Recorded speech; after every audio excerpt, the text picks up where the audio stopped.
시각적인 재미가 포인트인 오락영화에서 지나치게 스토리의 설득력이나 개연성을 따지는 것이 과해 보일 수 있지만 콰이어트 플레이스 첫째 날의 스토리 전개를 보면 저는 요번 편은 전작의 성공 명성에만 힘입어 소진된 스토리를 쥐어짜 만들어낸 후속작이란 생각이 들게 만드는 시리즈였습니다. 첫째 날의 발단은 암투병 생활을 하고 있는 샘의 이야기를 중심으로 하고 있는데요. 시한부를 선고받은 그녀는 간병인과 함께 아버지와 추억이 담긴 피자 가게를 찾아가다 괴물들의 뉴욕 침공으로 도시가 점령당하고 뉴욕을 빠져나갈 수 있는 다리마저 폭파되어 샘과 뉴욕 시민들은 도시에 고립이 되고 정부는 뉴욕에 고립된 시민들을 구하기 위해 뉴욕의 강으로 구조선을 보내겠다는 방송을 내보내지만 어차피 시한부로 죽음을 앞둔 샘은 구조선의 구조를 포기하고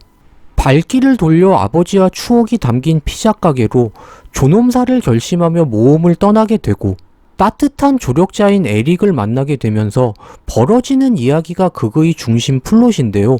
기본 도입부가 말해주듯 요번 시리즈에서 제작진들이 보여주고자 했던 것은 지구 멸망 후 생존 본능으로 이기심만 남은 인간들의 어두운 내면을 파고들며 인간 군상들의 대립을 주로 다루었던 다른 포스트 아포칼립소물들의 클리셰를 버리고 절망의 순간에도 인간은 인간답게 선함을 잃지 않고 따뜻할 수 있다는 인간 내면의 밝은 면을 에릭과 샘을 통해 보여주며 감동을 주고자 했던 것 같은데요. 하지만 저는 영화를 관람하면서 앞서 언급했듯 설득력이 떨어지는 부분들이 있어서 이번 첫째 날은 전작의 성공에 힘입어 만든 그저 그런 속편이란 느낌이 들게 만드는 세 번째 시리즈였습니다.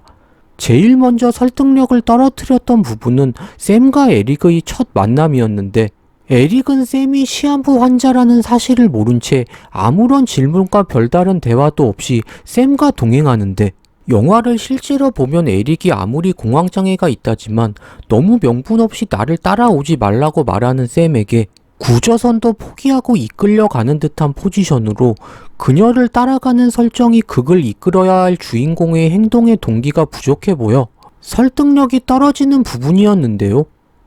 제작진도 이를 의식했는지 두 사람이 괴물들을 피해 인가로 피신해 대화를 나누며 에릭은 샘이 시한부 선고를 받았다는 사실을 알게 되면서 샘에게 연민을 느껴 에릭이 샘의 보호자가 돼준다는 공감대를 뒤늦게 부여해 주긴 했지만 저는 타임라인을 바꾸어 처음부터 샘이 시한부인 것을 에릭에게 언급을 해주었으면 어땠을까? 제가 예민한 걸 수도 있지만 뒤바뀐 타임라인과 에릭에게 공황장애란 명분을 대입해주긴 했지만 구조선까지 포기하고 샘과 동행한 에릭의 무력해 보이는 포지션은 제가 의학 지식인이 아니어서 공황장애가 있는 에릭의 심경을 100% 이해할 수는 없지만 부자연스럽게 두 사람을 엮어 이야기를 끌고 가려는 느낌이 들어서 극을 보는 내내 이상하게 몰입감을 떨어뜨렸던 것 같습니다. 또 샘이 피자를 먹으러 모험을 떠나는 부분도 존엄사란 명분으로 어느 정도 공감대를 확보해주긴 했지만 샘과 돌아가신 샘의 아버지는 생전에 어떤 부녀지간이었고 샘의 아버지는 어떻게 돌아가셨는지 샘이 기억을 회상하는 장면들이 거의 없어서 샘이 아버지와 추억이 담긴 피자를 먹기 위해 괴물들이 점령한 뉴욕에 남아 모험을 떠나는 설정도 존엄사라는 무거운 설정으로 명분을 확보했지만 모든 설득력을 존엄사로 대신하려는 느낌이 들어 영화가 끝날 때까지 극을 몰입하며 관람하기 힘들었던 것 같습니다.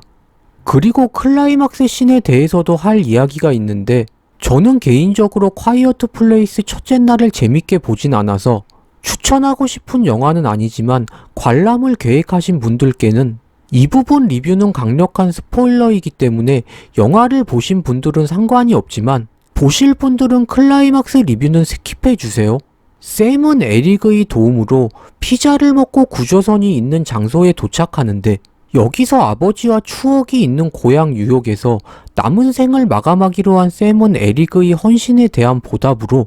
에릭이 구조선이 있는 강까지 안전하게 갈 수 있도록 물건을 집어던지며 일부러 소리를 내서 괴물들을 유인하는데 저는 여기서 샘의 의도는 알겠지만 저게 맞나 싶은 생각이 들었는데요. 어차피 괴물들은 소리를 내지 않으면 사람을 공격하지도 않고 또 물에 약하기 때문에 샘은 소리를 내어 자기 쪽으로 괴물들을 유인할 게 아니라 조용히 에릭을 강까지 배웅해주고 에릭이 구조선까지 수영에 안전하게 가는지 뒤를 봐주고 난 여기 남겠다 작별 인사를 하면 끝인 것인데 굳이 샘이 소리를 내서 무리지어 다니는 괴물들을 깨워 자신에게 유인하는 행위는 에릭에게 더 위험 부담을 주는 설정이란 생각이 들게 만들어 의아한 생각이 들었습니다. 물론 제작진의 의도는 클라이막스를 스릴감 넘치게 만들어주고 자신에게 헌신한 에릭에 대한 샘의 배려를 감동적으로 그려내려 했던 의도는 알겠지만 클라이막스의 주인공이 보여준 행동은 너무 극단적으로 느껴져서 저는 오히려 설득력이 떨어지는 느낌을 받았습니다. 존 크레이신 감독의 명성과 존엄사라는 무거운 주제, 거대 자본이 투입된 퀄리티 높은 영상미를 빼고 보면 이번 콰이어트 플레이스 첫째 날을 관람한 소감은 제작진이 영상에 담고자 했던 작품의 좋은 의미는 알겠지만 이번 속편은 전편들의 성공에 힘입어 없는 이야기를 쥐어 짜낸 듯한 부족한 설득력으로 만들어진 후속작이란 느낌이 들어 아쉬움이 남았던 세 번째 시리즈였습니다. 시청해주셔서 감사드리고 구독, 좋아요 부탁드립니다.